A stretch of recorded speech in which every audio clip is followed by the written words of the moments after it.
Here's the problem. Maria deposits 5,000 pesos in a savings account that earns 6% simple interest per year. How much interest will she earn after 3 years? Step 1. Identify the given information. We're given 3 things. P, the principal, equals 5,000 pesos.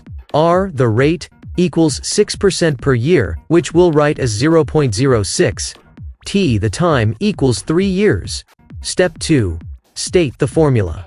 The simple interest formula is I equals P times R times T. Again, that's I equals P times R times T.